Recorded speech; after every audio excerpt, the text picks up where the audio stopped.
tiene una incidencia algunos años en algunas zonas un poco alta. Pues bueno, en esa foto vemos una hembra y su mecanismo de defensa también, que es esa postura en la que parece que se quiere enroscar.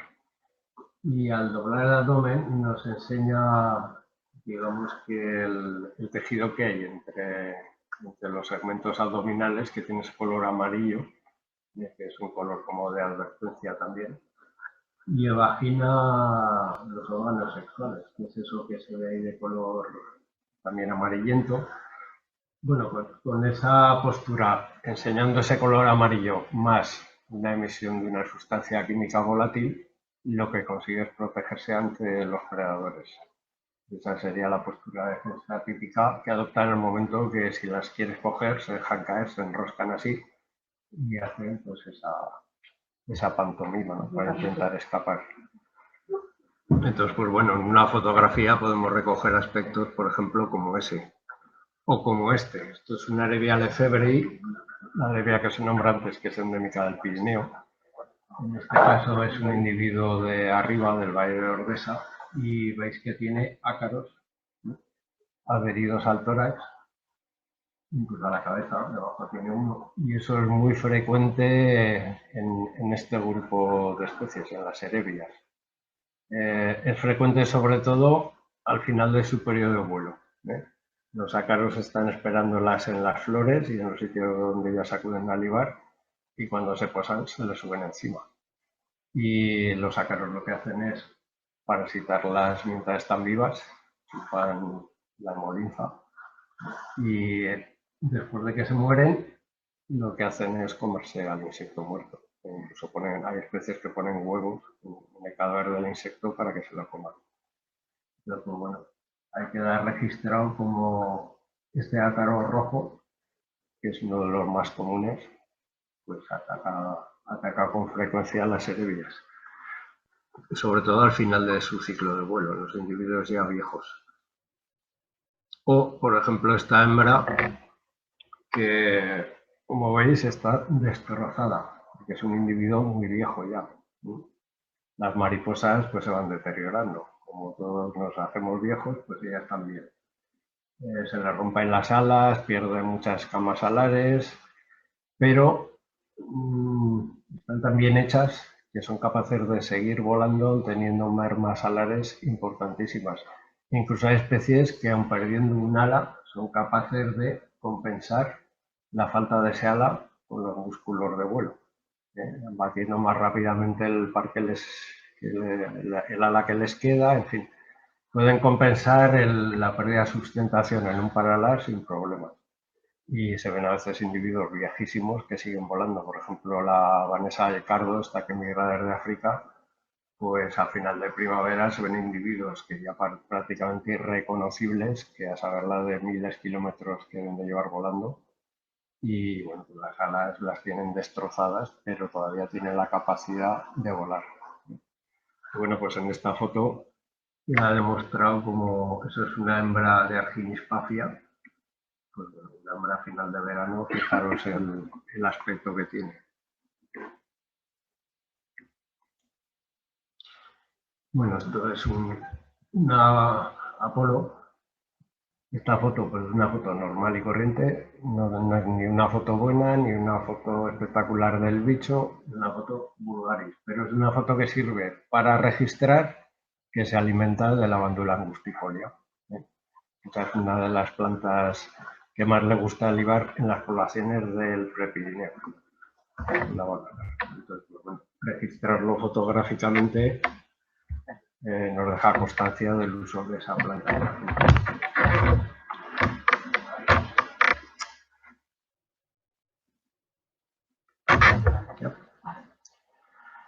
Bueno, esto es un hesperido muy común, Pimentus silvestris. Sabéis que muchas mariposas acuden a zonas húmedas a libar sales minerales del barro, o a excrementos de ganado, en orillas de arroyos, charcos. Bueno, es una especie que es muy abundante arriba en el Pirineo y que pues, con frecuencia forma bebederos de cientos de individuos. Aquí tenéis una toma más general, pues bueno, aquí había una parcela de terreno que estaba absolutamente llena, había 200, 300 individuos. Pues bueno, también es algo que se puede registrar con una fotografía.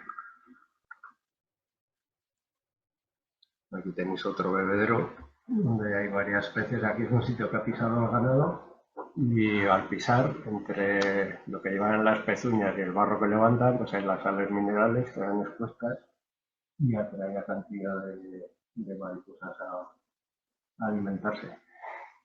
No exactamente alimentarse, porque las mariposas que veis siempre en los bebederos, lo que llamamos los entomólogos de bebederos, que son estos sitios con humedad, son siempre machos, ¿no? Nunca veréis a las hembras, rarísimamente alguna especie acude a las hembras, pero lo que veis siempre en los bebederos son machos. ¿Por qué acuden solo machos? Porque necesitan las sales minerales para sintetizar las feromonas que utilizan durante el vuelo de cortejo para decirle a la hembra que es de su especie. Entonces, antes de iniciar el cortejo, los machos lo que hacen es proveerse de esas sales minerales para poder empezar a sintetizar su feromona, en el momento que se encuentre con una hembra, tener la capacidad esa de con feromonas comunicarle que es un macho receptivo, que es de su especie, etc. Entonces, lo que veis siempre en los bebederos son machos. Incluso de las mariposas azules, la familia de los licénidos, que son estas azulitas que se ven, que las hembras suelen ser marrones, con las naranjas en los extremos. Siempre veréis en los bebederos ejemplares, individuos azules, que son los machos. Hay alguna especie que los machos son también marrones y también los podéis ver, pero por lo general son especies de color azul y por eso mismo, porque son los machos los únicos que acuden a libar y en algunas zonas del Pirineo hay especies que son muy comunes en los bebederos. Otra utilidad de las fotografías, pues bueno, registrar algunos aspectos del ciclo biológico que nos puedan resultar interesantes. Aquí vemos un macho de Saturnia pavonia que acaba de nacer. Tiene las alas todavía sin expandir.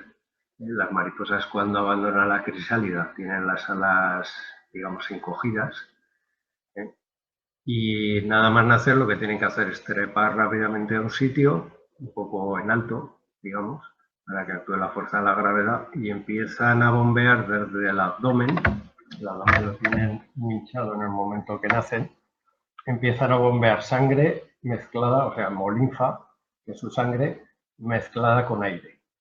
Eso lo inyectan en las venas a presión, tienen una especie de bombas en el abdomen que es capaz de bombear y con eso, inyectándolo por las nerviaciones alares, hacen que las alas se expandan. Las nerviaciones alares son el armazón de las alas, que están huecas por dentro, y al entrar el líquido se expanden, ¿no?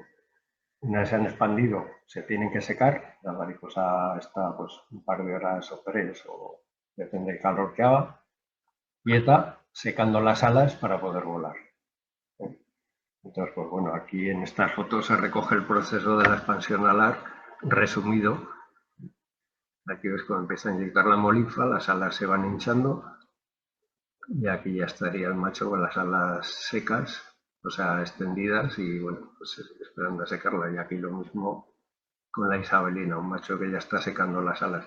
La isabelina es el único momento en su vida en que la veréis con las alas en esa posición, como si fuera una mariposa diurna. Sabéis que la diferencia, una de las diferencias que no siempre se cumple porque hay excepciones, es que las mariposas diurnas, los ropalóceros, los papilionoidea, que es la superfamilia a la que pertenecen, pliegan las alas en forma de vela sobre el cuerpo, como la vela de un barco. Y las mariposas nocturnas las colocan en forma de tejado sobre el cuerpo, ¿no?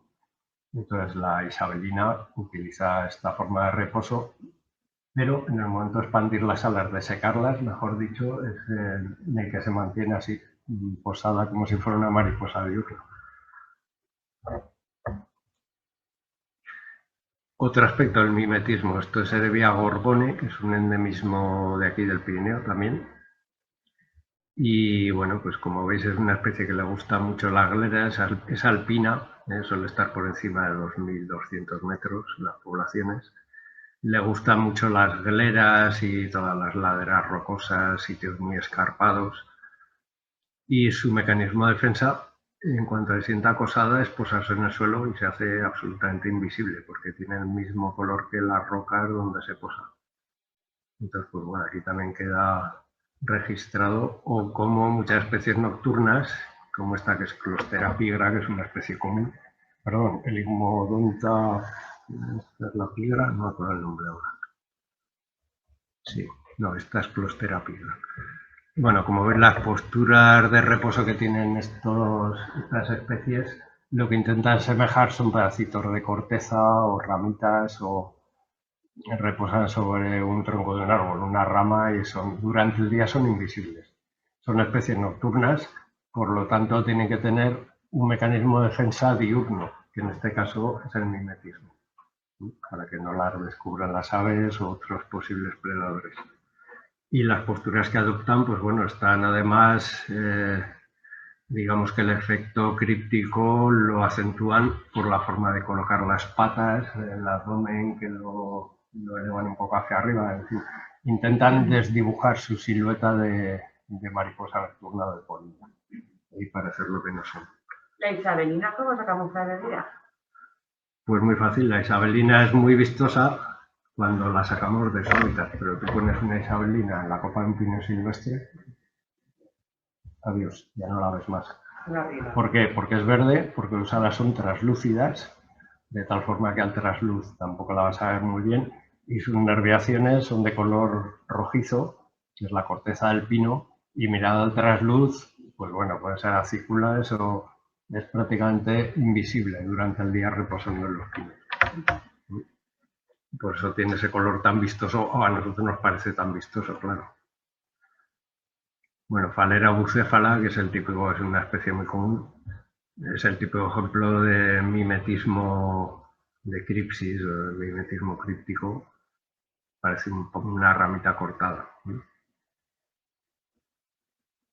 O esta, que es la oruga del Venitis reducta, que ven las madres selvas, y fijaos cómo imita con los colores y con la forma de las espinas cuando las madres selvas están a punto de abrir las flores, que es la época en la que ellas están comiéndose la planta.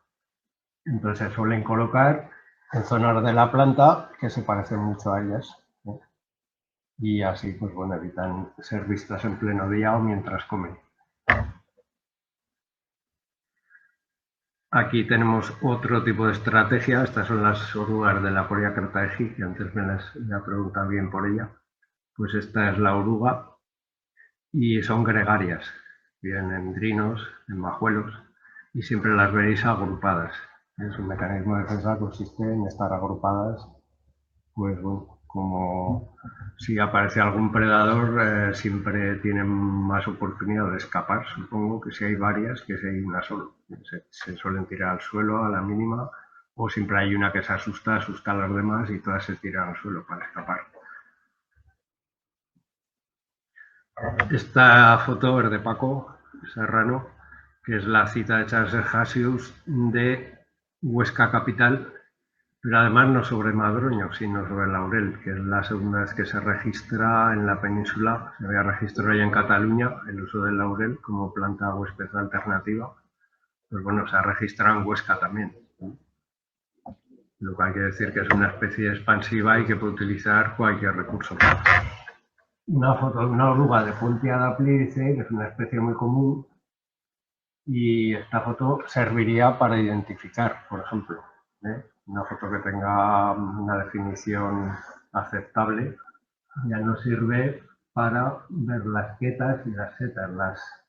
Las orugas de mariposas se identifican por quetotaxia, que se llama. La quetotaxia es el estudio de las quetas y las setas, que son esos puntitos negros que tiene y esos pelitos que le salen del cuerpo. Bueno, pues según cómo esté la disposición de estos elementos, podemos saber si es una especie o es otra, independientemente del color, porque hay orugas que son prácticamente iguales, de la misma familia de especies cercanas. El color es básicamente el mismo, por el color no podríamos distinguirlas, pero viendo su ketotaxia sí que veríamos las diferencias mucho más rápidamente. Entonces, pues bueno, con una buena foto también nos serviría como método auxiliar para identificar. Te pones la foto en el ordenador, la amplías, te sacas el libro y empiezas a mirar. Aquí es la oruga de Melanargia galatea, pues exactamente lo mismo. La oruga de Libitea celtis, de la mariposa del almez, que también reposa mimetizada sobre las hojas del almez. O la oruga del gran pavón de Saturnia piri, que es la mariposa esta tan grande que tenemos, con sus verrugas azules que son para intimidar a las aves, no tienen otra función. Esta es una de las pocas orugas que, aparte de tener una defensa química, porque cuando se le molesta segrega un olor muy fuerte que espanta a las aves o a los predadores, es de las pocas orugas que son capaces de emitir un sonido para defenderse. Emite como una especie de chasquido sordo, que es audible al oído humano, y eso, junto a las defensas químicas que tiene, pues bueno, le sirven para asustar a las aves o a quien intente comérselas. Como es un bicho grande, tiene muchos enemigos. En el caso de esta oruga es por como hace la Querontia tropos también, la esfinge de la calavera, es expulsando aire a presión. Expulsan aire al tiempo que mueven el cuerpo de una determinada forma y consiguen hacer esa especie de chasquido, que probablemente otros animales lo escuchen mejor que nosotros. Hay varias orugas que son capaces de emitir sonidos. Y lo que decía antes de identificar, pues bueno, estos son diferentes especies de cuculia, que es un género de mariposas nocturnas, la familia de los erébidos. Antes eran noctuidos, ahora son nerébidos. Y aquí se recogen datos con estas fotos de las plantas que utilizan cada especie. Por ejemplo, esta está en Santolina, esta está en el ajenjo, esta está en Scrofularia, una Scrofularia, se llama Cuculia scrofularia y por eso mismo. Y esta es Cuculia lucífuga, esta es una especie rara que además en el Pirineo hay pocas citas.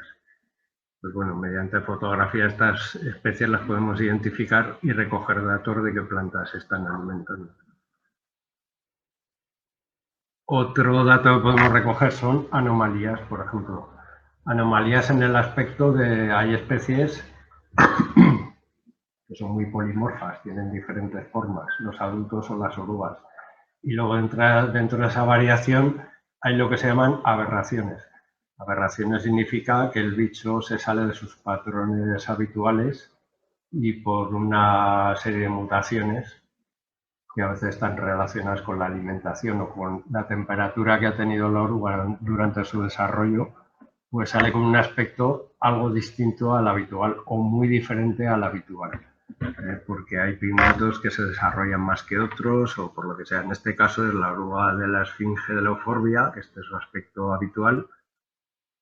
Y aquí un individuo que tiene los puntos blancos fundidos, que es una forma que he encontrado con cierta asiduidad en algunas poblaciones del Pirineo y estamos estudiando a ver por qué pasa eso, si tiene alguna relación con la genética de las poblaciones y bueno, pues es una forma, ya os digo que hay zonas del Pirineo donde es frecuente, aquí es la misma, en este caso es Euphorbia characias. Y aquí otro individuo anómalo también con los puntos hundidos y otro aspecto diferente al que tendría normalmente. Bueno, la oruga de Iphicles feistameli, que son las que he traído ahí en el terrario para que las veáis vivas, una especie que se mimetiza muy bien con endrino y majuelo, fundamentalmente endrino, y si os fijáis la forma que tiene, cuando está posada en un endrino es muy difícil verla porque se parece mucho a la forma de las hojas y luego esta especie, cuando la oruga se desplaza para buscar comida, lo hace no como otras orugas que andan y bueno, pues se las ve andar. Y Iphicles feistameli anda como si fuera una hoja que la está moviendo el viento, muy despacio y moviendo el cuerpo de lado a lado como si fuera una hoja que está movida por el viento, de tal forma que va avanzando sin que se note y sin que la vean los predadores. Más luego tengo una serie de puntitos, ahí he traído un ejemplo que se ve muy bien. Como ya tiene incluso las marcas que le salen en otoño a las hojas del endrino, las manchas naranjas, de que ya empieza a marchitarse la hoja, le atacan los hongos. Pues bueno, eso también lo imitan las orugas para parecerse todavía más a la planta en esa época del año. Aquí está la crisálida. Esta es la crisálida que hiberna, de Iphigenides feistameli, que es de color anaranjado, porque ese color la protege mejor en invierno que si fuera de este color, que es el color que tiene la generación que sale en verano. O sea, la generación estival tiene crisálidas verdes que se camuflan mejor, porque la vegetación está verde, y la generación que va a hibernar como crisálida y va a pasar todo el otoño y todo el invierno tiene ese color más apagado y menos llamativo para poderse camuflar y pasar el invierno a salvo de predadores. Ya que estuviste mi amigo, no acertábamos a verla. Ya, es verdad, sí. Esta es la crisálida Nymphalis antiopa. También es una especie, bueno, que en el Pirineo es frecuente relativamente. Y bueno, pues toda la serie de pinchos que tiene y de espinas es para evitar que se la coman. Esta es la oruga del pavo real, de Inachisio, o sea, la crisálida, perdón.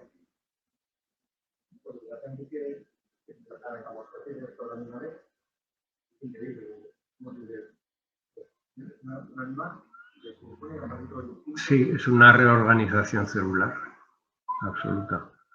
Quiere decir, se reorganiza todo el cuerpo del insecto. Hay una serie de células que las podríamos llamar células madre, aunque no son células madre, pero cuando el insecto se transforma de crisálida a mariposa, digamos, o de oruga a crisálida, dentro de la crisálida todo el cuerpo de la oruga se licúa. Es un líquido, los órganos desaparecen. Y estas células que os digo son unas células que lo que hacen es generar a su alrededor el resto de células que compondrán el cuerpo del insecto. Digamos que esas células tienen las órdenes para que todo se reorganice y a partir de ahí se empiezan a formar los órganos que necesita el insecto adulto. Entonces, pues bueno, sí, es realmente sorprendente. En especies como esta, que la crisálida veis que tiene esas manchas plateadas, pues bueno, esas manchas plateadas un poco para confundir también a los predadores. Lo que sean colores brillantes que emiten agujeros o que parezcan cosas un poco raras, al predador se lo va a pensar un poco antes de atacar eso o buscar otra presa un poco más asequible.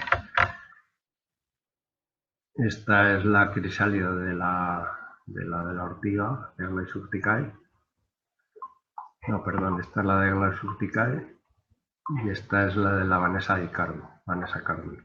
Esta es la de la ortiga. Esta es la de Charaxes hasius, la mariposa del madroño, que la crisálida lo que hace es imitar a un fruto del madroño cuando está verde. Se cuelgan de una ramita del árbol y los madroños, si los conocéis, pues bueno, cuando las bolitas todavía son pequeñas, son de color verde, pues la crisálida intenta aparentar eso, un fruto más que otra cosa.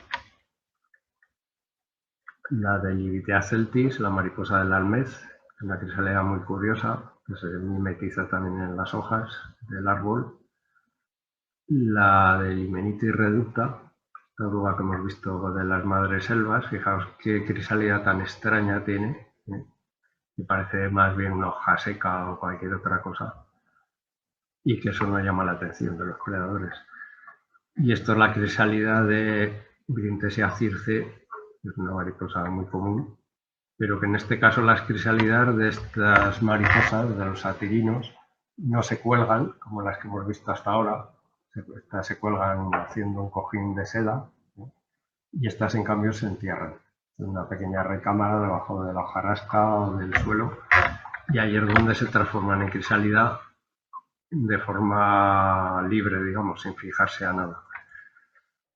La crisálida del macaón Lo mismo que hemos visto con la Feistameli, pues esta es la crisálida típica de la generación estival, que dará origen a la generación estival, y esta es la crisálida que va a hibernar, ¿no?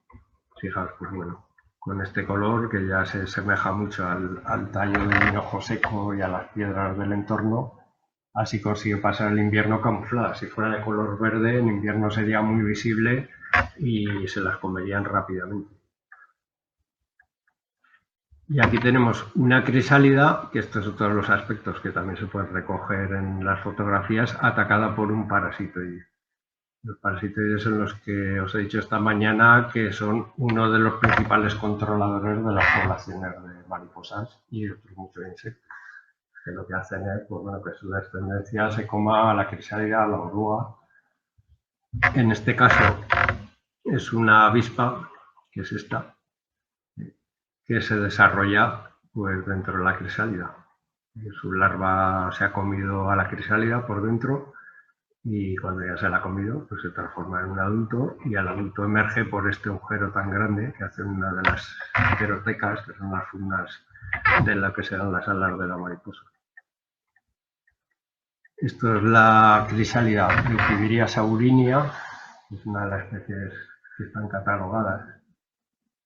Y os la he puesto por lo siguiente. Fijaos en este patrón de coloración que tiene, que es disruptiva. Aparentemente es un bicho muy llamativo, pero cuando tú la ves en su entorno, digamos que esa mezcla de colores blancos, negros, naranjas sobre ese fondo claro, lo que hace es desdibujar la silueta del insecto, ¿no? Es decir, de cerca la puedes ver bien, pero una vez te alejas un poco, prácticamente desaparece, porque esos colores hacen un efecto disruptivo. Entonces, esta estrategia de mimetismo la utilizan otras especies que tienen crisálidas similares. Esta es la crisálida de Melitaea didima, que también tiene, como veis, el mismo patrón disruptivo. Y esta es la crisálida de Maniola jurtina. Y aquí hay un caso muy curioso de convergencia evolutiva, porque pertenecen a subfamilias diferentes, pero sus crisálidas se parecen mucho. Por eso mismo, porque bueno, en ese patrón, como les funciona, pues hay varias especies que lo han adoptado como mecanismo de defensa. En el caso de Maniola jurtina, que esta especie, que es una especie muy común, la loba que le llaman, tiene estas crisálidas que imitan las que hemos visto, pero tienen otras formas de crisálidas, que son estas, por ejemplo, que se camuflan más en un terreno verde, estas que son más amarillentas, o estas que son anaranjadas. Es de la misma especie todo, pero depende de dónde se haya desarrollado y de las condiciones del hábitat, las crisálidas tienen un color o tienen otro. Si cohabitan con las especies estas que hemos visto, que tienen estas crisálidas blancas y negras, suelen ser más abundantes las crisálidas que se parecen. En las zonas bajas, donde no están esas especies, las crisálidas se asemejan más al entorno que a este mecanismo disruptivo compartido. Otra aplicación, pues bueno, registrar el ciclo biológico de una especie de la que no se conocía el ciclo biológico. En este caso es un tortrícido que no se conocía el ciclo ni la larva, que lo voy a describir ahora, que es Aetes fenicana y que se alimenta de una umbelífera en la que suelen estar también los adultos, libando. Entonces yo cuando observé que en esa planta siempre había adultos, dije, pues aquí hay gato encerrado. Ya fui a final de verano, recogí tallos de la planta secos y me encontré con que efectivamente estaban todos minados por las orugas de esta pequeña polilla. Ahí están las crisálidas vacías ya, porque el bicho se alimenta dentro de la planta y una vez cuando se va a convertir en crisálida, deja preparada una salida, como un agujero al exterior. La crisálida se forma dentro de la planta y tiene un mecanismo a la crisálida que le permite trepar hasta la boca del agujero y emerger. Y quedan las crisálidas vacías como testigo de que ahí han salido ya las pequeñas polillas, que es esta especie. Aetes fenicana no se conocía en España, la cité como nueva para España hace unos años y lo que os digo ahora voy a describir el ciclo biológico que no se conocía ni se sabía de qué planta se alimentaba. Esta es la misma. O esto, por ejemplo. Esto es un estuche de un coleofórido. Los coleofóridos son una familia de microlepidópteros. Es una familia muy compleja de estudiar. Hay un par de especialistas en Europa que se dedican a eso. Y bueno, estas oruguitas lo que hacen es fabricar estuches en los que se ocultan para alimentarse. Y tienen formas de lo más curioso como puede ser eso. Eso lo ve alguien y dice, bueno, ¿esto qué es? Parece cualquier cosa menos que ahí dentro hay una oruga y una mariposa. Pues bueno, ahí registramos también mediante una fotografía el ciclo biológico de este bicho y el tipo de refugios que construye. Es esta especie, Coleophora vivicella, es esta de aquí, que es muy común en el Prepirineo. Se alimenta sobre todo de aliagas y de otras leguminosas. Y esto es, bueno, esta especie no es de aquí, una especie africana, Coscinoscera hercules, que me mandaron unos huevos y creé algunos ejemplares. Y aquí está con la piel recién mudada, eso que se ve abajo, su vieja piel. Las orugas hacen como las serpientes. Los insectos tienen un exoesqueleto de quitina que no puede crecer. Llega un momento que no es, en las orugas es más elástico que en los adultos. Llega un momento que la oruga no cabe literalmente dentro de su propia piel cuando crece y hace lo mismo que hacen las serpientes. Simplemente se quita la piel vieja y luego aparece una nueva piel. Pues bueno, en este caso, fijaos cómo quedan hasta los cuernos que le salen para proteger a los predadores, pues en la piel también quedan ahí marcados. En esta especie ocurrió una cosa muy curiosa, es una especie, como os digo, africana. Hay un especialista en el Museo de Ciencias de París que se dedica a esta familia, a los satúrnidos y de todo el mundo. Y cuando me mandó la foto y yo la crié en casa, observé una cosa que dije, joder, ahora sé por qué este bicho es así. Y yo creo que vosotros lo vais a ver enseguida también. Vosotros veis a la oruga así y dices, bueno, no, esto no parece ningún otro animal, ¿no? Vale. Aquí la tenéis ya después de que ha crecido un poco. Y aquí para que os hagáis una idea del tamaño que tiene. Es un bicho muy grande. Pues bueno, esta oruga así aislada la ve un pájaro y enseguida se la liquida si las espinas que tiene no consiguen intimidarla. Pero si vemos la oruga así, ¿qué os parece? Camaleón, una rana arborícola, cualquier otra cosa. Claro, yo cuando las tenía en el terrario y las criaba, veía que siempre intentaban taparse con hojas y solo asomaban la parte posterior del cuerpo. Digamos que el aparato excretor lo tienen aquí, aquí es donde hacen sus necesidades. Y estos son simplemente las protopatas abdominales, los propodios que les sirven para agarrarse a la vegetación. Pues fijaros el parecido que tiene con eso, con un animal mucho más grande que ella. Incluso estas placas que tiene aquí de quitina tienen cierto brillo que también hace que el efecto de que esto es un ojo sea todavía más logrado. Entonces pues dijo, se lo dije al especialista y dice, ostras, pues es verdad, esto es un mecanismo de defensa que no se conocía en esta especie, ¿no? Y bueno, pues eso en la fotografía yo creo que queda bien claro. Y bueno, ahora os voy a enseñar un poco especies un poco de fuera. Esto es una especie de Madagascar que también crié para que veáis. Esta es la misma, pero cómo cambia la oruga de una muda de piel a otra. Según van creciendo, muchas especies van cambiando el aspecto y el color, porque son más grandes, entonces igual ya no les sirve imitar una parte de la planta.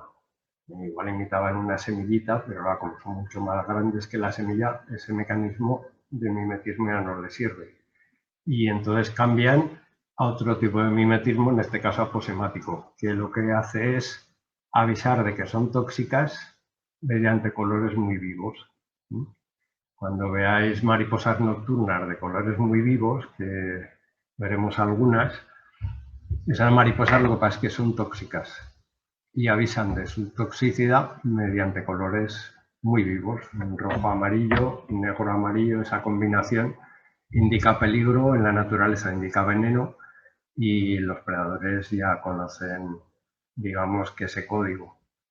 Entonces, pues bueno, estos colores tan vivos y tan chillones que a primera vista pues decir, bueno, así la van a ver los pájaros enseguida y se lo van a comer. Pues no, el pájaro ya sabe que ese bicho mejor no tocarlo porque si no lo puede pasar mal. Este es el adulto de esa misma especie de Madagascar. Esta es el Arctias luna, que está muy emparentada con la Arctias isabelae, con la isabelina que tenemos aquí. Incluso se han hibridado y se consigue sacar un híbrido que es fértil, ¿no? Lo cual quiere decir que son especies muy próximas. Hasta ahora la isabelina se incluía en el género Graelsia, que era un género que se había creado específicamente para ella. No había ninguna otra especie en el mundo incluida en ese género porque era un género muy específico.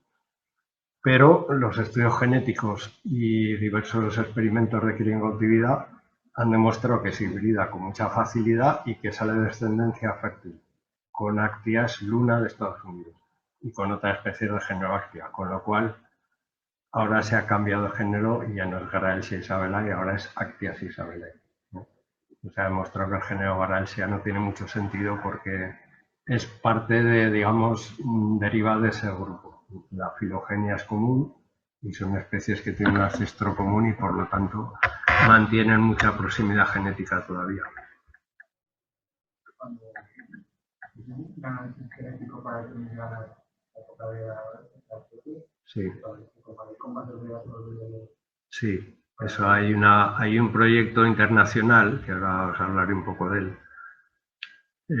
Bueno, se ha creado lo que se llama el Ball Data System, que es un proyecto que lo que están haciendo es el centro está en Quebec, en Canadá, hay investigadores de todo el mundo colaborando y se está haciendo el banco genético de todas las especies que hay en todo el planeta, no solo de mariposas, sino de otros insectos, de vertebrados, de plantas, de absolutamente todo. Y ahí se está secuenciando pues, bueno, el código genético de cada especie y eso está permitiendo sacar especies nuevas que como os digo, son muy difíciles de identificar externamente, incluso por morfología interna. Pero en cambio la genética nos revela que son especies que tienen ya una distancia genética suficiente para considerarlas diferentes. Una pregunta desde el conocimiento de la genética.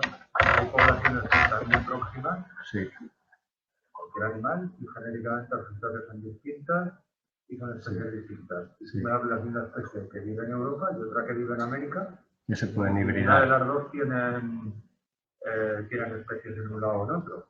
Y sin embargo, genéticamente es muy posible. Con esa distancia, y cuando se separaron tuvo que ser hace mucho tiempo. Sí, claro. La ¿Cómo separación. es posible que sean genéticamente... Bueno, porque comparten todavía una parte de su genoma, no ha variado, sigue siendo el mismo, y las variaciones que ha habido son para adaptarse al hábitat y bueno, pues luego ya las mutaciones que haya habido desde el momento de la escisión de las dos especies. Pero siguen teniendo una parte muy importante en común y eso permite que haya hibridación. Son especies muy próximas, como pues, los caballos y los burros, pues se pueden mezclar, o las cebras y los caballos, pues bueno. Aunque son animales que viven en partes del planeta muy alejadas, pero como tienen un ancestro común y una carga genética común, todavía la distancia genética no es tan grande como para que no pueda haber híbridos o hibridaciones. Y en el caso de los insectos es parecido, a veces más complicado. Ahora os voy a poner unas fotos de la selva, precisamente por eso, por hablar del proyecto este BOL de genética. Y el año pasado, justo antes del COVID, en el mes de enero, me invitaron a una expedición científica a la Guayana Francesa, organizada por el INRA francés, el Institut de la Recherche, mi francés es horrible, de la Recherche Agronomique, el Instituto de la Recherche Agronomique. Bueno, me invitaron pues para que les ayudara a recolectar y a preparar microlepidópteros, que son mi especialidad. Y dentro de este proyecto Dentro de esta expedición había 3 proyectos diferentes. Uno desde el Museo de Historia Natural de París, que venían 2 especialistas y conservadores, uno especialista en satúrnidos, que es la familia esta de Isabelina y demás, y otro especialista en esfingidos. No estaba ese proyecto. Ahí se recolectaban ejemplares de estas familias para ver su genética, para ver si había especies sin describir y demás. Después había otra parte del proyecto que era esto que os he comentado, del proyecto Bold de la genética y vino el que iba al proyecto desde Canadá. Y esto me recolectaba absolutamente todo lo que veía, todo lo que fueran insectos. Igual sea una cucarachita así pequeña, una mantis religiosa de un palmo. Se cogía todo, un individuo de cada especie o 2, para ver su genética. Yo a esta gente le decía, bueno, lo que hacéis es un poco como Noé, ¿no? Yo lo veo un poco así, el proyecto recoger para tener un banco genético de todos los seres vivos que hay en el planeta y si algún día es posible y alguno se extingue, poderlos replicar, ¿no? Igual que se hacen bancos de semillas, pues bueno, el proyecto es muy ambicioso, pero ya tienen miles y miles y miles de especies a las que les han hecho la genética. Entonces, en la expedición fundamentalmente íbamos a recolectar especímenes de estas 2 familias, después un poco de todo para este otro proyecto y después yo le estaba ayudando al especialista del INRA que trabaja con graciláridos, que es una familia de microlepidópteros diminutos. Para que os hagáis idea de lo diminutos que son, sus orugas viven dentro de las hojas. Se comen el parenquima foliar, que es la parte verde de las hojas que produce la fotosíntesis y dejan solamente la cutícula. Entonces hacen una serie de galerías en la hoja con un dibujo que queda grabado en la hoja y cada especie es característica. Hace un dibujo característico como una parte de la hoja. Son especies, como digo, diminutas. Pues bueno, parte del proyecto del especialista amigo, que además es español, pero trabaja allí desde hace muchos años en Francia.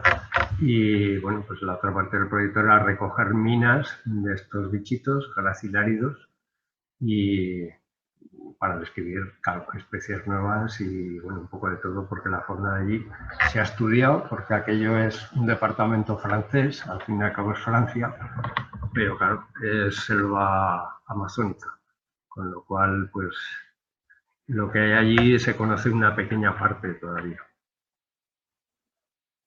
Bueno, aquí estamos los que hicimos la expedición, este es el que os digo de Canadá, Kenny, que es el que, y estos son los especialistas del Museo Francés, 2 chicas que estaban haciendo la tesis, colombianas, y el presidente de la Sociedad Entomológica de Francia, que también nos acompaña. Bueno, aquí pues la selva, si te gustan los insectos, te puede dar un síndrome de Stendhal a las 2 horas de estar ahí. Fijaros, esto es una oruga de una especie que conseguimos determinar, que fijaos qué cosa tan extraña. Esto es otra oruga. Ahí tienen, en la Guayana, tienen una enfermedad que la producen precisamente estas orugas. Estas orugas son de unos satúrnidos pequeñitos, como la saturnio gran pavón que tenemos aquí, pero son una especie pequeñita de color gris. Hay un montón de especies diferentes.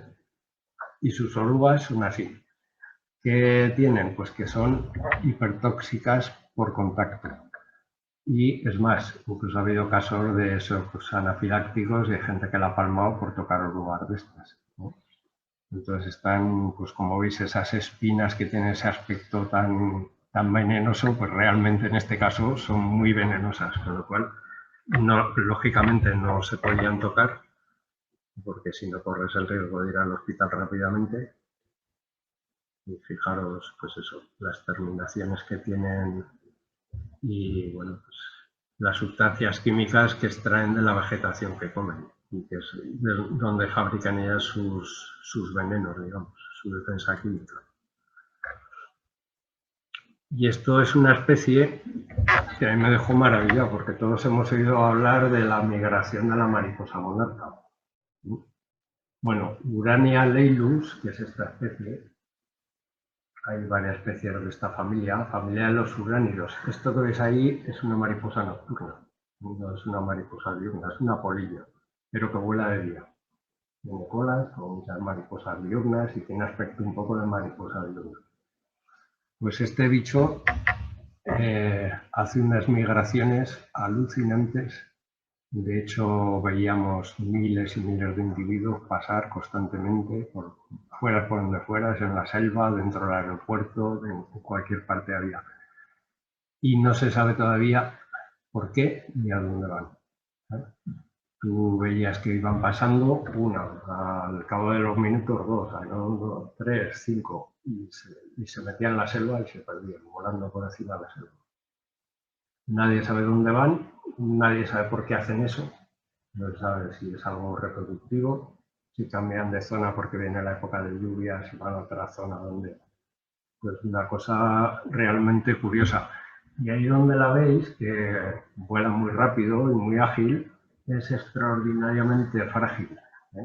De hecho, intentabas coger una y se rompían, las colas se les rompían, aquello es un bicho delicadísimo. En cambio, es capaz de volar a una velocidad y unas distancias y por unos sitios que, bueno, parecen increíbles, pero aquí es un vídeo corto donde vais a ver un poco. ¿Tenéis la capacidad de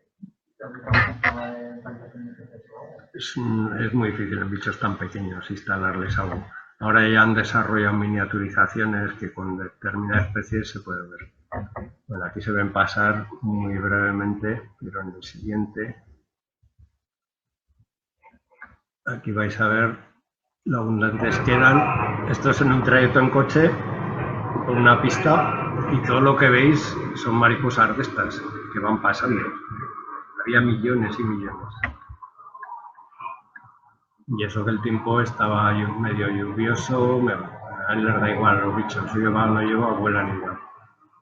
Pues bueno, ibas mirando y veías las copas de los árboles llenas y no paraban de pasar. Era algo realmente espectacular.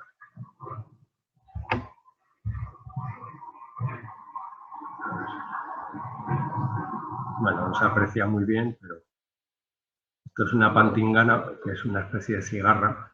En el Amazonas hay varias especies de estas impresionantes, que lo que hacen, no sé si he puesto la foto, me viene ampliado, bueno, lo que hacen es imitar un pequeño cocodrilo. Su cabeza lateralmente pues, es como la cabeza de un cocodrilo, precisamente. Esto es una especie que de ahí era común también, acudía a la fruta caída. Esto es un morfo, estas mariposas azules tan características de la selva. Otra especie de morfo. Esto es otra ninfálida allí también común. Allí la fauna, fundamentalmente, las mariposas, muchas especies se mueven sobre las copas de los árboles. Curiosamente, en la selva, abajo hay muy pocas flores. Las flores están arriba, en las bromeliáceas y arriba de los árboles a 20, a 30, 40 metros. Y digamos que la mayor diversidad de mariposas está precisamente en las copas. Entonces, mariposas diurnas, pues veías menos de las que cabría esperar precisamente por eso. Y aquí ya montando las trampas de luz, porque fundamentalmente íbamos a recolectar de noche. Las familias estas que os digo son nocturnas. Y bueno, pues aquí montando el tinglao. Lo que solíamos hacer eran 2 días de selva virgen y 2 días de selva impactada, donde había impacto humano ya, porque habían desbrozado, habían cortado, habían hecho quema para cultivos. Entonces así se podía comparar la biodiversidad que había en zonas bien conservadas y la biodiversidad que había en zonas alteradas. ¿Qué especies se hacían más raras o a qué especies les venían bien el que se hicieran esos claros forestales? Y esta es la trampa de luz, pues bueno, era para volverse loco porque acudían miles y miles y miles de bichos y da igual, con lluvia, vamos, acudían casi más que con tiempo seco. Una migale. Ahí lógicamente pues había que ir con mucho cuidado. Si te internabas en la selva, mejor no meterte tú solo por la noche porque aparte que daba bastante miedo, no sabías que te podía salir por ahí. Pues entonces distanciábamos las trampas, teníamos 5 trampas puestas, las distanciábamos 200 metros y había que ir a revisarlas. Y cuando te tocaba ir solo a revisarla, pues ibas un poco pensando que no estabas en el Pirineo, ¿sabes? Que te puede salir un jabalí, ahí te puede salir otra cosa. Bueno, ahí es con una Rothschildia, que es un género que hay de nocturnas. Muy increíble. Esta es Thysania agrippina, que es la mariposa más grande que hay en el planeta. Y aún cogimos 2 o 3 ejemplares. Yo me quedé uno y 2 fueron al Museo de París. Es un bicho increíblemente grande, del que curiosamente, a pesar de que es la mariposa más grande del mundo y es muy conocida, todavía no se sabe qué come la oruga. Todavía no se sabe. Es más, la única representación gráfica que hay de la oruga es de una entomóloga del siglo XIX, una entomóloga que se fue además al Amazonas a ver mariposas, y esta mujer encontró la oruga, hizo una lámina, porque además era ilustradora, y es la única ilustración que se conoce de la oruga de este bicho, porque desde entonces nunca más se ha vuelto a encontrar. Hay gente que está absolutamente obsesionada con criarla, cogen ejemplares para intentar reproducirla en cautividad, imposible. Y ya os digo, no se sabe todavía qué planta es la que come o qué árbol se alimenta esta oruga. ¿Ves esta mariposa que es así de grande, 30 centímetros, y la ves posada en un tronco de la selva, que son unos árboles así llenos de líquenes y de musgos, y pues es invisible? A pesar del tamaño que tiene, posada en un árbol, desaparece totalmente. Argemanitrei.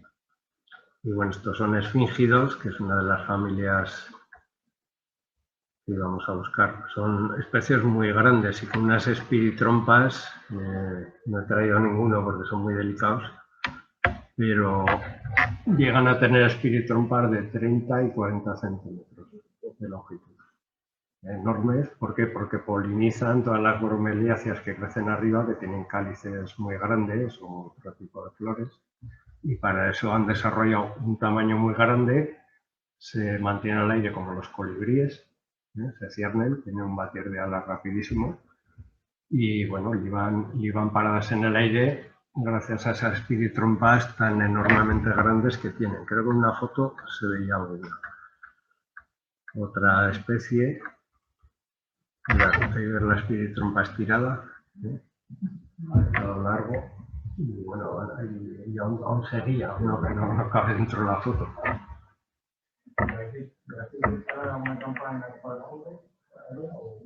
No, ahora han diseñado unas. El problema es que los árboles son tan altos que subir algo a un árbol, salvo que busques uno no tan grande, es muy complicado. Pero han desarrollado unas ahí en el INRA, unas trampas de luz para subirlas arriba a las copas con un dispositivo para recolectar automáticamente. Y es una forma de ver qué es lo que hay arriba, porque no todo lo que hay arriba acude a la luz, claro. Bueno, pero es fingido. Es una Rothschildia porque se la dedicaron a Rothschild, al millonario este. Bueno, pues uno de los Rothschild era muy aficionado a las mariposas, se recorrió todo el mundo recogiendo mariposas y coleccionándolas, y le dedicaron a este género. Otra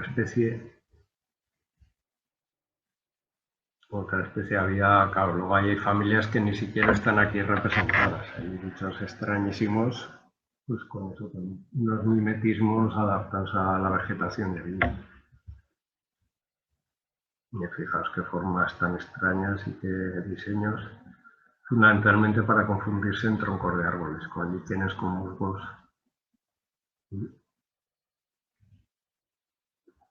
Estos son fotos hechas directamente sobre la trampa de luz. Uno de los mayores inconvenientes que teníamos eran no los mosquitos, porque claro, cuando vas a la selva te dicen, bueno, repelente de mosquitos. La verdad es que los mosquitos no dan mucho mal. Eran las avispas. Allí hay muchas especies de avispas, muchas, y había algunas especies que acudían a la luz.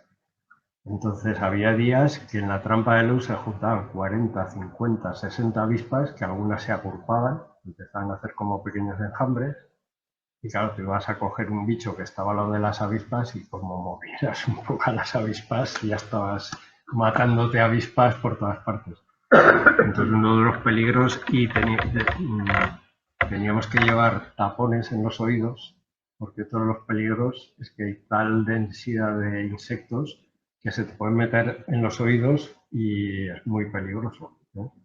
Se meten y no salen. Entonces, para evitar eso, pues bueno, teníamos que ir hablando a gritos entre nosotros, porque si no los oíamos, pues todos llevábamos tapones en las orejas y una de las chicas lleva hasta un casco de escalada ligero, porque ahí hay escarabajos así de grandes que vienen volando y tienen cuernos. Y si te haces la cabeza, pues igual te hacen un poco de daño. Bueno, aquí hay más especies, como veis, de todas las formas y colores. Esto es un pirálido, por ejemplo. Los pirálidos aquí son los más grandes así. La polilla del boj es de esta familia, un pirálido. Y este bicho, pues, es así de grande.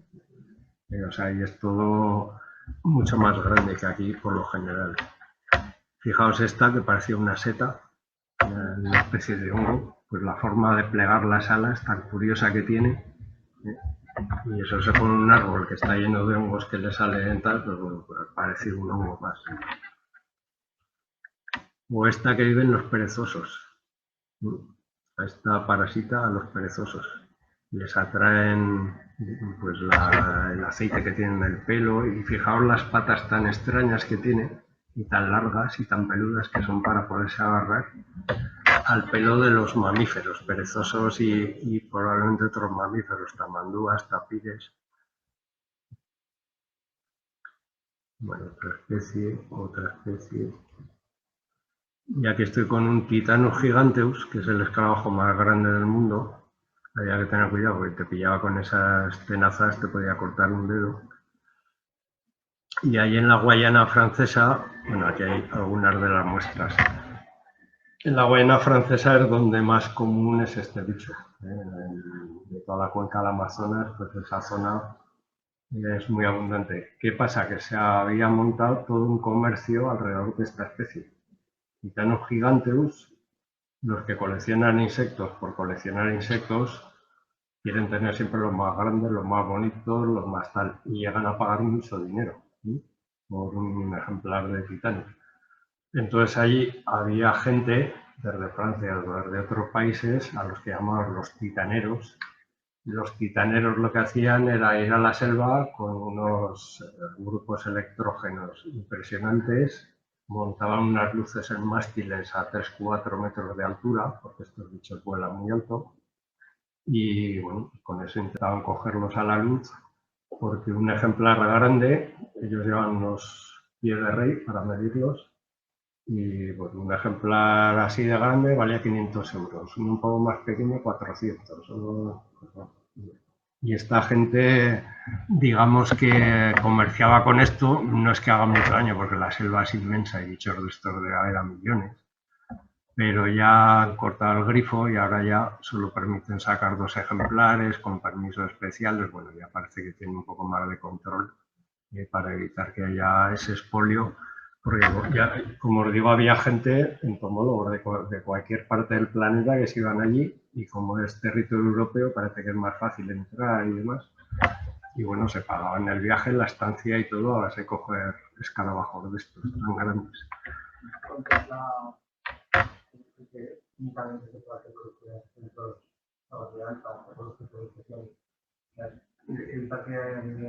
Ya, pero bueno, el coleccionismo es que no lo puedes evitar a nivel... Sí, ahora con la fotografía pues a lo mejor hay menos que antes, pero hay un comercio internacional de mariposas y de otros insectos increíble, increíble. Eso en Estados Unidos se mueven cifras millonarias.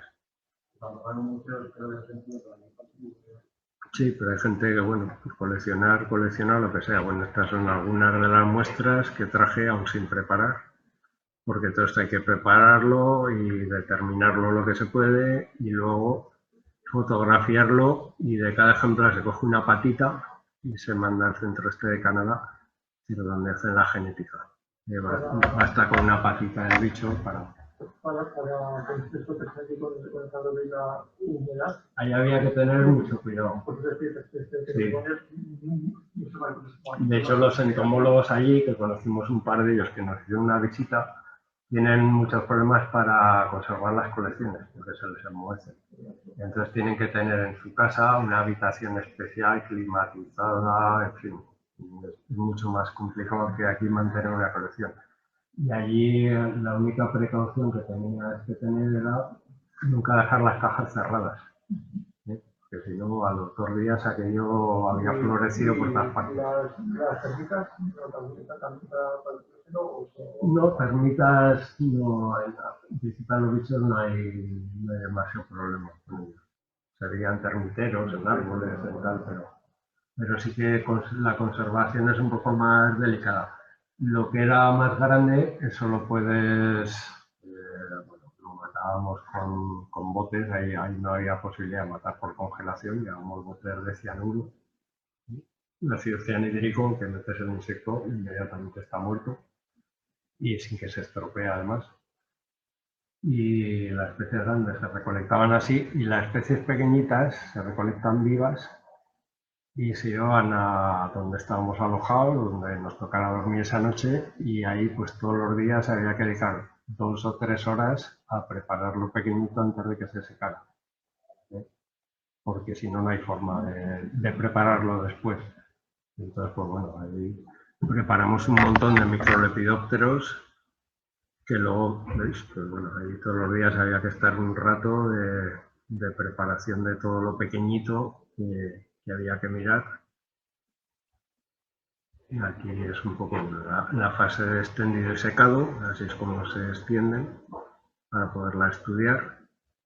Las mariposas, los entomólogos las preparamos de tal manera que queden, pues como veis aquí, hay una forma de prepararlas con las alas extendidas y siempre bien puestas para que no esté una ala así, la otra así, y que cuando las acompañen en un libro, pues, ¿sabes?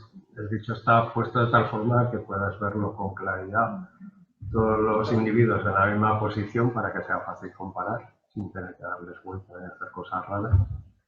Y la única premisa que tiene es prepararlos en los extendedores, que son estos aparatos que utilizamos, que son 2 tablillas donde puedes pinchar con un papel especial, se sujetan las alas con alfileres sin pinchar las alas, alrededor del ala y el papel hace presión, mantiene así las alas, se dejan secar y ya está. Y una vez están secas, se quitan los alfileres, se sacan de ahí, se les coloca su etiqueta y se guardan en cajas de colección. Que unas están por el dorso y otras por el... Exacto. Es la misma... Es la misma especie, pero para que la podáis ver por arriba y por abajo. Porque... superior y inferior, ¿no? Exacto, la cara dorsal y la cara ventral, que se llama anverso o reverso también. Porque hay muchas especies que son muy diferentes por arriba y por abajo. Entonces, bueno, para facilitar que la gente las pueda identificar, se preparan individuos también por debajo para poderla estudiar con más comodidad. ¿Cómo?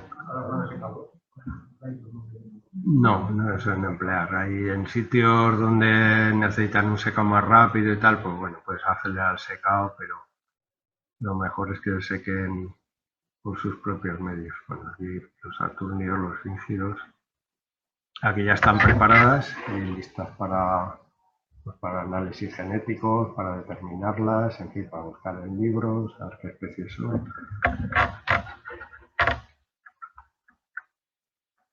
Aquí hay más. Estos son de la familia o de la subfamilia que es ahora de los ártidos, que son las mariposas muy vistosas, nocturnas, que casi todas son tóxicas, tienen colores muy vivos para durante el día protegerse de los predadores. En Europa hay unas 70-80 especies de ártidos. Pues bueno, ya ahí en los 12 días que estuvimos, 14 días en la selva, cogí el doble de especies que hay en Europa. Solo de esta subfamilia. Era algo increíble.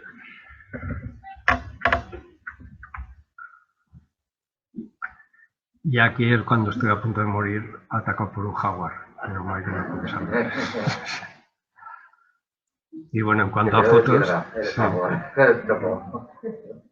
En cuanto a fotos, esto es lo que os he traído. Y ahora, si queréis, o podéis preguntarme cosas, o vemos un poco lo que hay aquí, comentamos algo por encima sobre las especies que he traído. Yo quería hacerte una pregunta. Todas estas especies que me has comentado del Pirineo, Sí. no solo están en el Pirineo, están también en la Ibérica. Algunas sí, otras no. Es que digo, me suenan casi todas ver a las fotos. Ya. Algunas sí, algunas sí. A 1100 metros, a mucha altura. Sí, pero claro, 1100 metros no son los 2500 o los 2000. Pues que me parecen todas igual. No, lo que pasa es que hay géneros que sí que tienen, por ejemplo, las erebias, estas especies negras de alta montaña. Pues bueno, hay en el Pirineo donde más especies hay, pero en el sistema ibérico también hay especies. Algunas son la misma y otras no. Otras están solo allí y en el Pirineo no, y viceversa. Pero sí, esa es la pregunta que hace todo el mundo de cuánto vive una mariposa, y que yo siempre contesto lo mismo. ¿Cuánto vive un pez? ¿Cuánto vive un pez? ¿Cuánto vive un pez? Pues hombre, depende qué pez. Una sardina, un boquerón, un tiburón ballena. Depende de qué estemos hablando. Pero en las mariposas pasa exactamente lo mismo. Hay especies que viven muy poco, tampoco que vivan horas, como se dice. No, es que hay especies que se mueren. Pues bueno, no. Viven 3, 4, 5 días los microlepidópteros, alguna especie. Luego hay especies que lo normal es que vivan 3, 4 semanas, 5 semanas, 2 meses. Y luego hay especies que viven un año. Y además especies que todos conocéis, por ejemplo, el pavo real.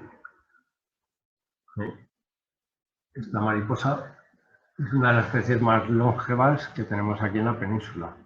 ¿Por qué? Porque hiberna.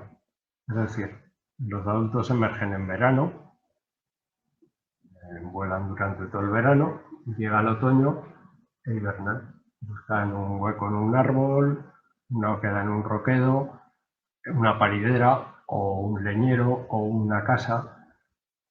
Se quedan con las alas plegadas. Esta mariposa, que tiene esos colores tan vivos por arriba, por debajo es negra, con vetas, pero muy oscura, de tal forma que se posa y parece una hoja seca o parece cualquier otra cosa menos una mariposa. Entonces, hibernan y vuelven a salir cuando vuelve a hacer buen tiempo, que se puede ser en mayo del año siguiente, por ejemplo, que es una población que está en el Pirineo arriba.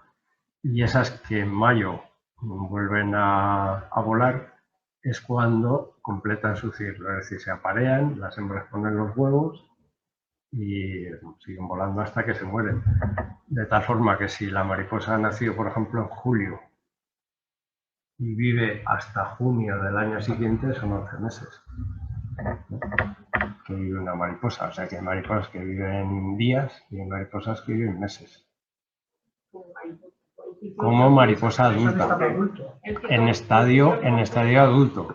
Si contamos la fase de oruga, hay mariposas como el Eriogaster catax que hemos visto esta mañana, que puede estar 14 años como crisálida, aunque luego el adulto tenga una vida de escasamente una semana, porque no se alimentan los adultos de esa especie. Con lo cual, bueno, si sumamos todo, pues hay especies que viven muchos años, pero son excepciones. El adulto no se alimenta, solo se reproduce. En algunas especies sí, en algunas especies sí. Mirad, por ejemplo, hay mariposas nocturnas, por ejemplo, pues la esfinge de la delfa. Es un bicho grande, migrador, tiene una espiritrompa muy desarrollada. Y este bicho, ¿qué pasa? Que para volar tanto necesita combustible, necesita quemar azúcares y grasas. ¿De dónde saca eso? Del néctar. Entonces necesita libar y ir libando flores. Pero hay otras especies que ni tienen que migrar, ni tienen que volar tanto, ni tienen unas necesidades energéticas tan altas como estas otras especies. ¿Qué pasa? Que esas mariposas no se alimentan como adulto y viven de las reservas de grasas y de azúcares que ha acumulado la oruga, que a su vez extrae de las plantas que come. Entonces crea una reserva de grasas en el abdomen de la mariposa que eso es lo que va quemando para poder volar y hacer su vida adulta. En el momento que ese combustible se gasta, el insecto se muere. Y eso pasa en especies que son, por lo general pasa en especies que son grandes y que, por lo tanto, no son como los fíngidos que se pueden cernir en el aire para llevar una flor.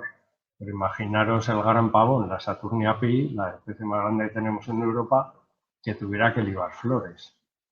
Le iba a costar mucho encontrar flores que aguantaran su peso, ¿no? Porque tiene un tamaño que ya pues, es muy complicado. Entonces la Saturnia pi no se alimenta tampoco. De hecho, la mayoría de las especies grandes que tenemos de nocturnas no se alimentan. Ni siquiera tienen espiritrompa, la tienen atrofiada porque no la necesitan. Viven de las reservas que han acumulado las larvas. Acabo de refoto y vamos a tocarla, pero siempre la vida, ¿no? Para cómo respirar, para romper y... No, las mariposas cuando reposan, bueno, son insectos que necesitan termorregularse porque no generan calor interno. Son animales de sangre fría, por kilotermos que se llaman, y necesitan tomar el calor del exterior. No tienen un sistema que les permita, como a los mamíferos, generar calor interno. Entonces ellas lo que hacen es, las mariposas diurnas se exponen al sol para calentarse, o si la temperatura ambiente es alta, pues bueno, un día de verano que estamos a 40 grados, pues el bicho no necesita ponerse al sol, ya hay temperatura para que pueda volar. Y las especies nocturnas lo que hacen es calentar motores.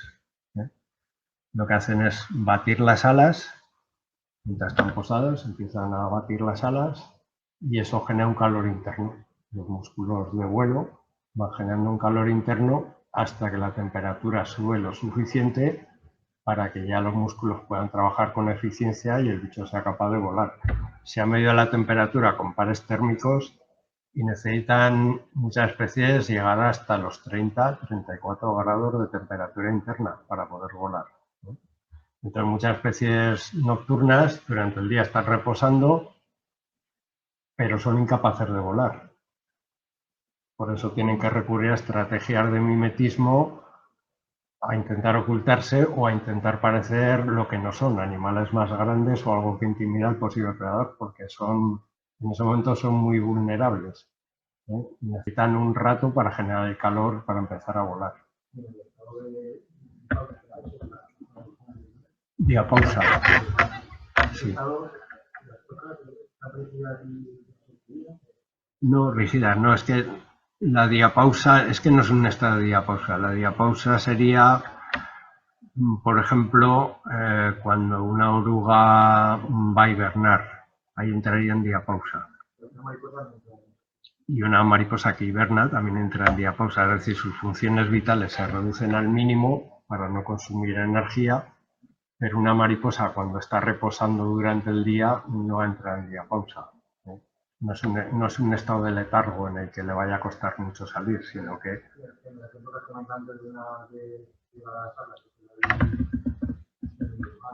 Sí, exacto. Eso sí que es una diapausa, exacto. No, simplemente se quedan con las alas plegadas. Si algo las molesta, en el caso del gran pavón, de la Inasisio, si algo las molesta, lo que hacen es dejarse caer y con la poca energía que tienen empiezan a hacer así con las alas, de tal manera que te enseñan el color rojo. Y eso les sirve como una defensa del posible predador. El predador dice, aquí hay algo para comer. De repente aquello empieza a moverse de una forma rara y tiene colores y tiene como ojos, digo, mejor no me lo como. Exacto.